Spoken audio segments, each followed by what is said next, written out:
Ay, sa wakas, napuntahan na rin namin ang tinatawag nating Mount Sembrano Peak 2 na merong taas na 2,444 feet above sea level. Alam nyo, sabi ni Dahag Maharshkohl, huwag mong susukatin ang taas ng bundok kapag ikaw ay nasa baba. Sukatin mo ang taas ng bundok kapag ikaw ay nandun na sa taas. At makikita mong napakababa pala ng bundok. Totoo nga, dahil ang tinatapakan ko ay matarik na bundok, natayog. Pero ngayon, nasa talampakan ko lamang siya, napakababaw. Marami tayong goals sa buhay. Imposible, malaki, long-term goal. Pero we need to understand, kailangan natin ng mga short-term goal to reach the long-term goal. Kaya nga merong tatlong klase ng goal. Short, mid, and long. Ang sabi nga, you cannot eat the elephant ng isang beses lamang.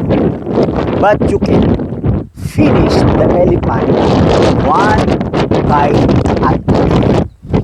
Ganon din sa pamumundok. Sa totoo lang, hirap na ako kanina. Dahil kinuha namin ito ng halos 4 na oras sa pagbalik. Kasi puro asok umaayaw ako sa tagol. Pero may goal kami. We need to reach the summit. Sa tulong ho ng Diyos, syempre, ng aking mga kasamahan, ng aking guide, ay naabot namin ang summit. Kailangan mo lamang ay, ulitin ko, to get your long-term goal, you need the mid-term goal and get the small-term goal. Dahil ang malalaking tagumpay ay nagsimula sa maliliit na tagumpay.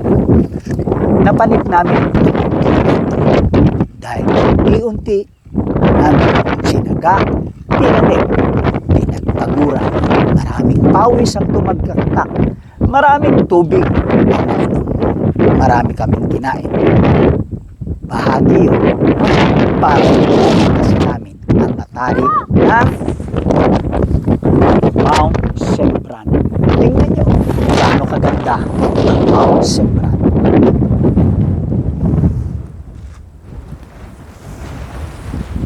Lagi nating tatandaan, kung tama ang isip, tama ang silip.